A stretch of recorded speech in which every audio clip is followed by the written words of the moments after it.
अस्सलाम dear students जी इन video के अंदर अस डिस्कस करने वाला आहियूं calculation of energy of electron in nth shell. बहरहाल nth ऑर्बिट या शेल यो अॻियां आयुसि मेन टॉपिक आहे असांजो calculation of energy of electron. सही है। पोइ जेका वीडियो हुई हुन जे अंदरि असां डिस्कस कयोसीं calculation of radiation of an electron जे अंदरि असां रेडियस के डिस्कस कयोसीं त रेडियस कीअं फाइंड कबो आहे इलेक्ट्रॉन जो। त अॼु हिन वीडियो जे अंदरि असां एनर्जी फाइंड कंदासीं। त जेका टोटल एनर्जी असां फाइंड कंदा आहियूं इलेक्ट्रॉन जी टोटल एनर्जी ते लिखांसि थो मां टोटल, उहा बराबरि हूंदी आहे काइनेटिक एनर्जी। सही आहे। काइनेटिक एनर्जी प्लस में पोटेंशियल एनर्जी जे। सही आहे। काइनेटिक एनर्जी प्लस में potential energy is equal total energy जेका असांखे खपे ऑफ एन इलेक्ट्रॉन। सही आहे। पर हाणे ही काइनेटिक एनर्जी किथां आई, पोटेंशियल एनर्जी किथां आई, सॼो असां हिते कवर कंदासीं। सभ खां पहिरियां काइनेटिक एनर्जी कढंदासीं। असांखे ख़बर आहे जॾहिं न्यूक्लियस आहे, न्यूक्लियस जो ज़री इलेक्ट्रॉन हिते पियो आहे। सही आहे। हीउ जेको इलेक्ट्रॉन हिते रिवॉल्व कंदो आहे, असां पोएं वीडियो जे अंदरि इहा शइ चङे नमूने डिस्कस कयासीं। हिकिड़ो हिनखे आउटवर्ड फोर्स छिकींदो आहे ॿाहिरि, ॿियो अंदरि जी तरफ़। हिकिड़ो आउटवर्ड, ॿियो इनवर्ड, ॿ फोर्सिस। जेको आउटवर्ड छिकींदो आहे हुनखे सेंट्रीफ्यूगल फोर्स चवंदा आहियूं, जेको इनवर्ड छिकींदो आहे हुनखे सेंट्रीपिटल या इलेक्ट्रोस्टैटिक फोर्स। त लिखूंसि हिते, लिखी सघूं था न त F C centripetal force, centripetal खे सी एफ पी सां शो कंदा आहियूं, centripetal force is equal to F C centrifugal force is equal to centripetal force. Hello, हाणे सेंट्रीपिटल फोर्स जो फार्मूलो छा हो, असां छा पढ़ियोसीं, के ज़ेड ई जो स्क्वायर अपॉन में आर जो स्क्वायर। सही आहे। इज इक्वल टू 1/2 mv जो स्क्वायर। सही आहे। ही फार्मूलो अच्छा, ही 1/2 कोन्हे, mv जो mv अपॉन में आर। सॉरी, ही फार्मूलो आहे न हिन जो, ही फार्मूलो आहे हिन जो छा चवंदा आहिनि, हा, सेंट्रीफ्यूगल फोर्स जो फार्मूलो आहे। सही आहे। ऐं ही सेंट्रीपिटल फोर्स जो फार्मूलो। हाणे ॿ असां फार्मूला कढिया, अचो त हिनखे कंपेयर कयूं। हेठि वरी हिकु दफ़ो लिखंदासीं के ज़ेड ई जो स्क्वायर अपॉन में आर जो स्क्वायर बराबरि हूंदो एम वी जो स्क्वायर अपॉन में आर। सही आहे। हीअ आहे सेंट्रीफ्यूगल जो फार्मूलो, हीअ आहे सेंट्रीपिटल जो फार्मूलो। हिननि जे बारे में तव्हांखे घटि ख़बर आहे या ख़बर न आहे, या हिन ॻाल्हि जे बारे में ख़बर न आहे त वरी तव्हां पोइ वीडियो ॾिसी छॾियो। सही आहे। उन मां तव्हांखे क्रिस्टल क्लियर थी वेंदो। बट असां कैलकुलेशन ऑफ एनर्जी कंदासीं, जेके पोइ वीडियो में ॻाल्हियूं करे आयासीं उहे हिते न कंदासीं। सही आहे। बहरहाल ही फार्मूलो मिलियो। हाणे हिन मां तव्हां ॾिसंदो कैंसिल आउट छा थो थिए, हिकिड़ो आर मां हिकिड़ो आर वञे थो। सही आहे।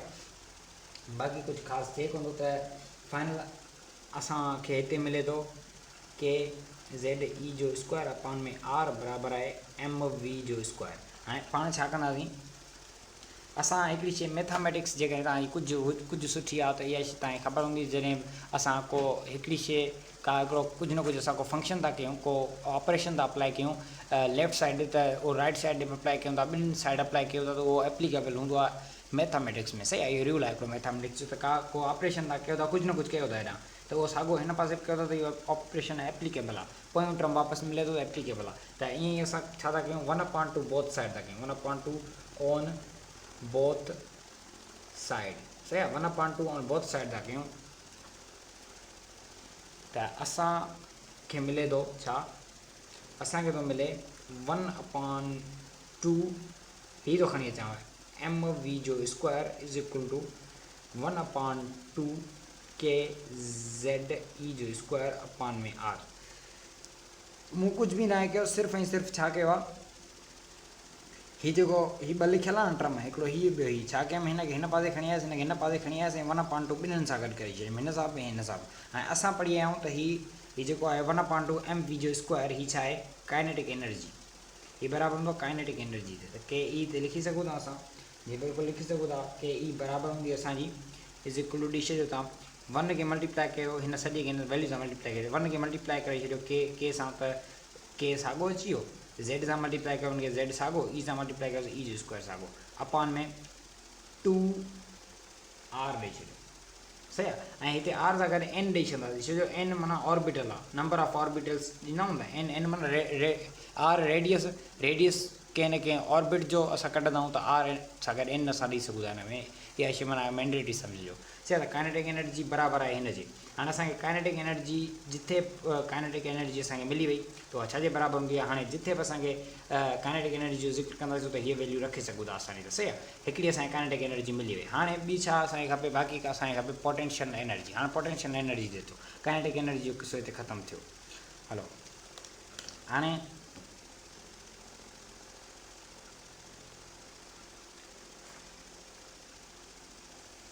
वरी हिकिड़ो दफ़ो ठाहींदासीं हिनखे,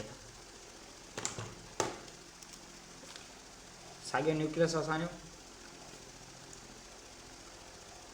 सही आहे। हाणे हिते इलेक्ट्रॉन पियो आहे, सही आहे, हीअ हिते इलेक्ट्रॉन पियो आहे। छा थींदो आहे जो इलेक्ट्रॉन हिते पियो आहे न, ऐं ॿियो हिकिड़ो तव्हां इंफिनिटी ठाहियो, हीअ आहे इंफिनिटी, हीअ मां छा पियो ठाहियां, हिकिड़ी इंफिनिटी ठाहियां पियो। अहिड़ी हद इंफिनिटी छा आहे हिते हिन जे हिसाब सां, अहिड़ी हद जंहिं हद जिते असांजो जेको असां न्यूक्लियस इलेक्ट्रॉन खे छिके न सघे। हाणे हिते इलेक्ट्रॉन पियो आहे न इंफिनिटी ते, जॾहिं इंफिनिटी ते इलेक्ट्रॉन हूंदो, इलेक्ट्रॉन खे न्यूक्लियस जी का बि छिक न हूंदी, सही आहे। हिनखे फ़िलहालु तव्हां छॾे ॾियो, हीअ सम्झो था ई कोन्हे, हीअ न्यूक्लियस आहे, न्यूक्लियस ओ हिन इलेक्ट्रॉन खे छिके थो, ओ हिते जेको हीअ पियो आहे, हिनखे जॾहिं छिकींदो न छिके सघंदो, छो जो इहो जो इलेक्ट्रॉन आहे इहो हिन जे एरिया खां ई ॿाहिरि आहे, परे पियो आहे ऐं इंफिनिटी ते पियो आहे। हाणे जॾहिं इंफिनिटी ते हीअ पियो आहे न इलेक्ट्रॉन, हिते हिन इलेक्ट्रॉन जी पोटेंशियल एनर्जी ज़ीरो आहे। इहो MCQ सां यादि रखिजो त हीअ जॾहिं इंफिनिटी ते हूंदो, हिन जी पोटेंशियल एनर्जी ज़ीरो हूंदी।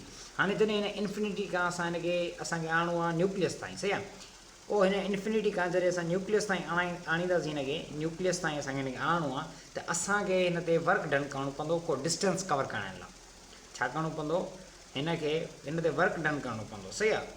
हितां खां हेसि ताईं आणण लाइ, न्यूक्लियस जे वेझो आणण लाइ हिन ते को वर्क डन करिणो पवंदो। उन वर्क डन खे असां पोटेंशियल एनर्जी चवंदा आहियूं। माना हुन में का पोटेंशियल दाख़िल करणी पवंदी, का एनर्जी ॾियणी पवंदी हुनखे, त हुनखे असांखे न्यूक्लियस ॾांहुं आणणो आहे, त जीअं न्यूक्लियस हुनखे अट्रैक्ट करे त हुन लाइ असांखे हिनखे एनर्जी ॾियणी पवंदी, वर्क डन करिणो पवंदो हुनखे। त पोटेंशियल एनर्जी बराबरि हूंदी आहे वर्क डन जे, ऐं वर्क डन वरी छा आहे, वर्क डन हूंदो आहे मतिलबु फोर्स मल्टीप्लाई बाय डिस्टेंस। ऐं फोर्स ऐं डिस्टेंस हिते फोर्स वरी छा आहे, हिते असां पढ़ियोसीं फोर्स जो फार्मूलो के, हिते जेको इलेक्ट्रॉन में इलेक्ट्रोस्टैटिक फोर्स आहे न, हीअ हुते उनजी ॻाल्हि कंदासीं। ऐं हिते वर्क डन रिवर्स में कंदासीं, छो जो हीअ असां हिनखे ज़ोरी पिया आहियूं न, हिकिड़ो हिन इलेक्ट्रॉन जी मर्ज़ी खां बग़ैर पिया कमु कयूं, हिन ते फोर्स नेगेटिव जी निशानी ईंदी हुई, सही आहे। इहा ॻाल्हि बि यादि कजो त KZE जो स्क्वायर अपॉन में R जो स्क्वायर ऐं छा R जो स्क्वायर हूंदो कंहिं न कंहिं शेल ते, त N नंबर ऑफ ऑर्बिटल ॾींदासीं मल्टीप्लाई बाय R, ऐं R बि कंहिं न कंहिं लाज़मी ऑर्बिट जो हूंदो, सही आहे। त हीअ असांखे छा मिलियो, हीअ वर्क डन जॾहिं असां कंदासीं त हीअ जेको इंफिनिटी ते हिन वक़्तु इलेक्ट्रॉन मौजूदु आहे, जेको परे आहे हिन न्यूक्लियस खां, इहो हिन जे वेझो ईंदो, उहो हिन जॻह ते ईंदो जिते हींअर ई पियो आहे, सही आहे। ॿियो इलेक्ट्रॉन पियो आहे हिते, हिनखे आणण लाइ असांखे वर्क डन करिणो पवंदो। वर्क डन जो फार्मूलो छा आहे, F multiply D। Work done inverse में कंदासीं, हिन करे माइनस जी सैम्पल ईंदी, सही, ऐं मल्टीप्लाई बाय डिस्टेंस R लॻायो।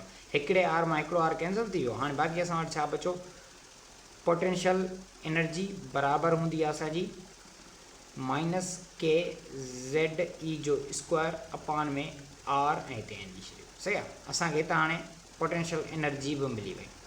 असां छा फाइंड कयोसीं, काइनेटिक एनर्जी फाइंड कयोसीं, असां छा फाइंड कयोसीं, पोटेंशियल एनर्जी फाइंड कयोसीं। ऐं असां फार्मूलो पढ़ियोसीं, हाणे हिते अचो, असां फार्मूलो पढ़ियोसीं कीअं त एनर्जी कहिड़ी, टोटल एनर्जी इलेक्ट्रॉन जी फाइंड करण लाइ असांखे छा करिणो पवंदो, काइनेटिक एनर्जी खे प्लस करिणो पवंदो पोटेंशियल एनर्जी सां, ईअं। त हाणे पोटेंशियल एनर्जी ऐं काइनेटिक एनर्जी जा फार्मूला खणी अचो तव्हां, ई साॻो हिते टोटल लिखोसि is equal to kinetic energy जो फार्मूलो असां ओ हिते कढियोसीं, ओ हिते तव्हांखे ॾिसण में ईंदो अथव, हीअ वारो, इहो साॻियो खणी ईंदासीं हिते। त फार्मूलो कीअं हो, KZE जो स्क्वायर अपॉन में 2 हो, ऐं R हिते N छा आहे ॿुधायां, वरी पियो ॿुधायां, नंबर ऑफ ऑर्बिटल्स, सही आहे, प्लस या शेल्स, प्लस में पोटेंशियल एनर्जी हींअर कढियोसीं, ओ हीअ वारो, त इहो हिते खणी ईंदासीं। हिन जी पंहिंजी सैम्पल आहे हिते माइनस KZE जो स्क्वायर अपॉन में R हिते N जो, सही आहे। असांखे हीअ ॿ फार्मूला मिली विया। हाणे असांखे छा करिणो आहे, हिननि ॿिन्ही फार्मूलाज़ में पहिरीं हिकिड़ो स्टेप ॿियो कंदासीं त जीअं माइनस ऐं प्लस वारो मसलो हल कयूं। प्लस इंटू माइनस मल्टीप्लाई जे अंदरि हमेशह माइनस थींदो आहे त ई साॻी जो ऐं हिते ई टी थो ॾेई छॾियां, टी सां माना टोटल सही आहे, बार बार इहो टोटल लिखणु मुनासिबु कोन थो लॻे। के ज़ेड ई जो स्क्वायर अपान में 2r हिते एन ॾेई छॾियो, प्लस इंटू माइनस माइनस थींदो, माइनस के ज़ेड ई जो स्क्वायर अपान में आर एन। हिकिड़ी ॿी ॻाल्हि मां तव्हांखे ॿुधायां त के जेको हूंदो आहे तव्हांखे मां पहिरीं ॿुधाए चुको आहियां 1 अपान में 2 पाए एप्सिलॉन नॉट जे बराबरि हूंदो आहे सही आहे। इहो असां पढ़ी आया आहियूं, पोइ वीडियोज़ में बि पढ़ी असां ज़िक्र कयो इन जो 2 पाए न 4 पाए सही आहे, 4 पाए एप्सिलॉन नॉट के बराबरि के जी वैल्यू आहे, पर मां रखंदो न आहियां, इन जे करे कोन रखंदो आहियां जो वरी असांजो प्रॉब्लम जेको हूंदो आहे उहो कॉम्प्लेक्स थी वेंदो आहे सही आहे, पोइ वरी ॻाल्हि सम्झ में कान ईंदी आहे, हिते वरी ई नॉट अची वेंदो आहे वग़ैरह वग़ैरह, त हिकिड़ो कॉम्प्लेक्स वर्जन थी वेंदा आहिनि। इन करे त बेटर हूंदो आहे त पाण उन वे में सम्झूं जंहिंखे पाण खे जंहिं वे में वधीक सम्झ में अचे न शइ। हाणे पाण खे इहा शइ ज़हन में रखणी आहे त किथे बि अची वञे न मुद्दो न आहे त माना 4 पाए ई नॉट छा आहे, उहा के जी वैल्यू आहे, कॉन्स्टेंट वैल्यू आहे हिकिड़ी सही आहे। हलो अच्छा, हाणे छा कंदासीं, हिन मां तव्हां कॉमन टर्म कढो, कॉमन छा छा आहे हिन ॿिन्ही में, के ज़ेड ई जो स्क्वायर, के ज़ेड ई जो स्क्वायर कॉमन आहे, आर बि कॉमन आहे, आर बि कॉमन आहे। हलो ई टी साॻो कॉमन कढंदासीं हिन मां त कॉमन छा निकिरंदो असांजो, के हिकिड़ो कॉमन निकिरंदो, ॿिन्ही में आहे ज़ेड कॉमन निकिरंदो, ई जो स्क्वायर कॉमन निकिरंदो, अपान में आर एन कॉमन निकिरंदो। बचो छा बचंदो असांजो, हिन जे अंदरि ॾिसो 2 आहे त माना हिते 1 हिनखे सम्झिबो आहे मथे 1/2, त हीअ 1/2 हिते रखोसि, ऐं हीअ माइनस जी सिंबल आहे न, हीअ माइनस जी सिंबल हिते रखोसि, हिते कुझु न आहे, हिन सॼी वैल्यू हीअ कॉमन निकिरी वई, त हाणे बाक़ी छा बचो 1 बचो, त हिते इहो साॻो 1 रखोसि सही आहे। हाणे असांखे हीअ वैल्यू मिली, हाणे छा कंदासीं, हिन वैल्यू खे अञा थोरो सवलो कंदासीं, थोरो फज़ीलत वारो कंदासीं, त फज़ीलत वारे करण लाइ हिनखे हिते थोरो सॉल्व था कयूं। छा आहे 1/2 -1 आहे न, -1 जे हेठां 1 सम्झिबो आहे, 2 ऐं 1 जी तव्हां एलसीएम कढो, 2 निकिती, 2 खे 2 सां मल्टीप्लाई हिकु दफ़ो कंदा, मल्टीप्लाई बाय 1 कयोसि, माइनस कयोसि, 2 खे 1 सां 2 मल्टीप्लाई 1 कयोसि, 1 ऐं 1 -2 अपान में 2, त हीअ छा थियो असांजो, ॿिनि मां हिकु वियो, बाक़ी बचो माइनस जो 1 अपान में 2 बचा, माना -1/2 हिते रखोसि, E T is equal to -1/2, ऐं असांजी हीअ वैल्यू जेका कहिड़ी आहे, के ज़ेड ई जो स्क्वायर अपान में आर एन एन सही आहे, हीअ असांखे वैल्यू मिली।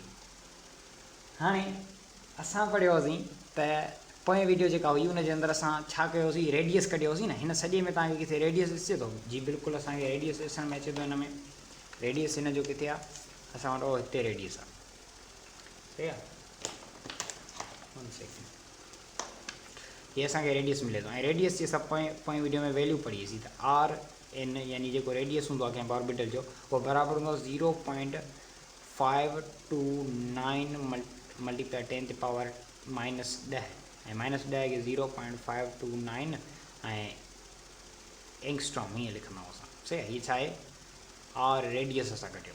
हाणे हिते असां आर रेडियस रखे सघूं था सही आहे, त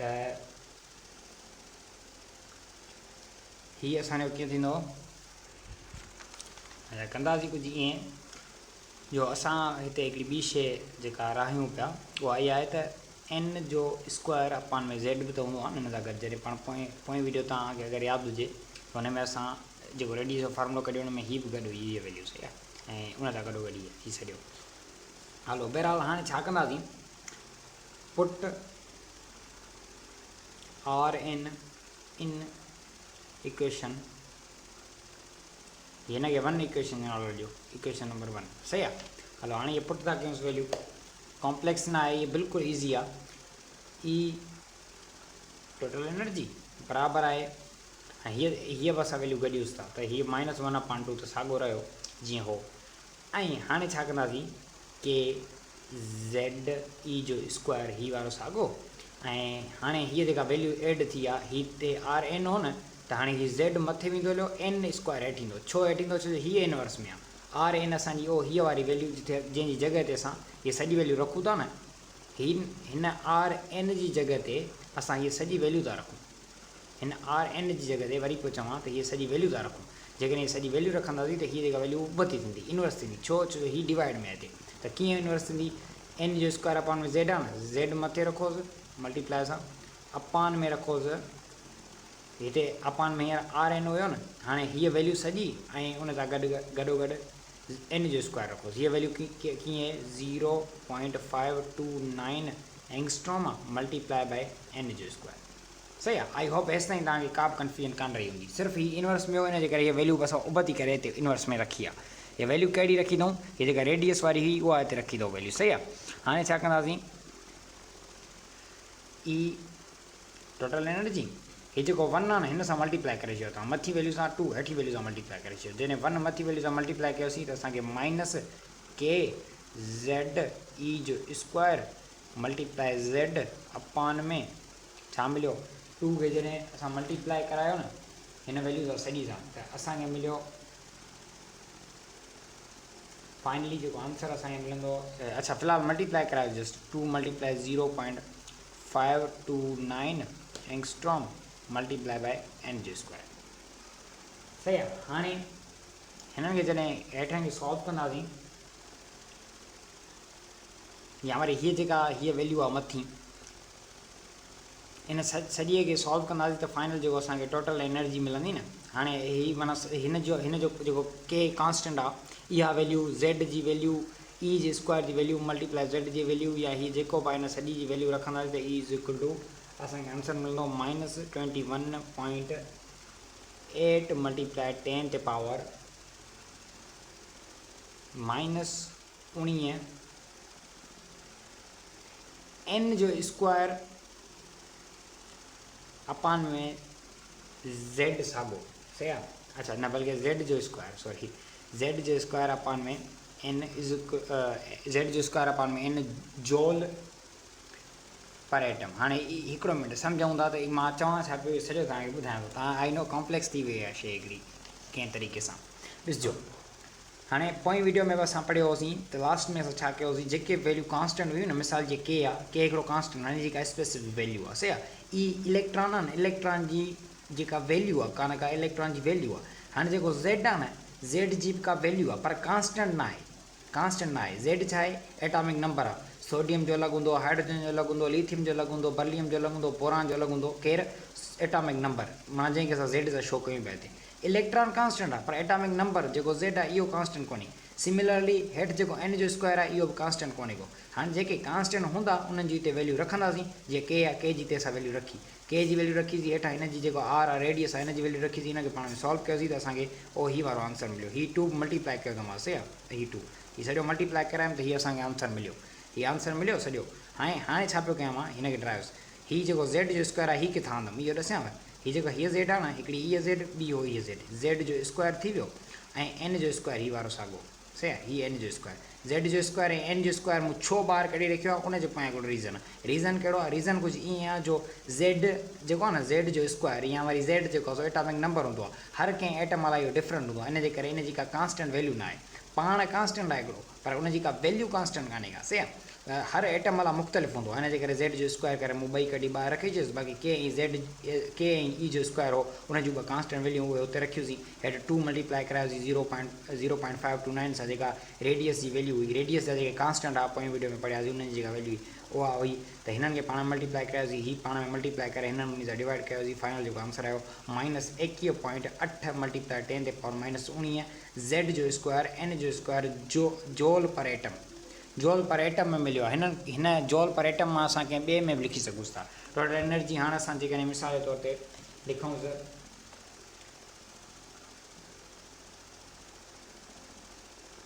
टोटल एनर्जी असां जेकॾहिं चाहियूं था लिखूं हिन खे टोटल एनर्जी खे चार्ज पर एटम में त पोइ कीअं लिखंदासीं, पोइ थी वेंदी -13.6 ज़ेड जो स्क्वायर अपान में एन जो स्क्वायर ई वी चार्ज पर एटम, चार्ज पर एटम।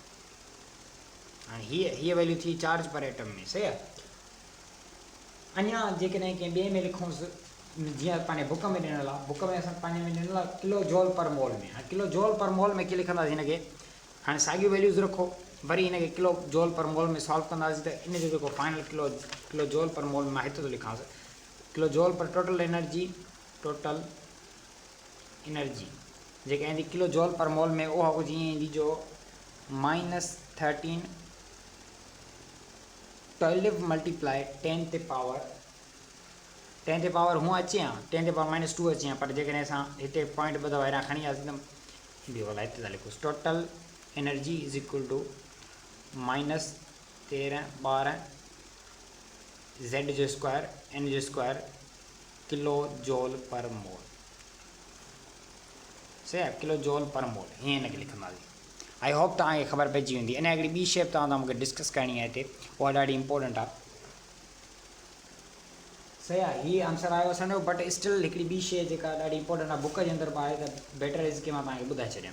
हाणे छा हूंदो आहे जो असां हिते ॾिसो हीअ जेका कांस्टेंट छॾाईसीं न हिन खां अलावा हीअ जेको पियो आहे हिन खां अलावा हीअ जेको कांस्टेंट आहे न ॿियो हिनखे के सां शो कंदा आहियूं -k ॾियो 1/2 N जो स्क्वायर ॾियो Z खे बि हिन साइड कांस्टेंट में खणी अचो Z बि कांस्टेंट में अची वेंदो।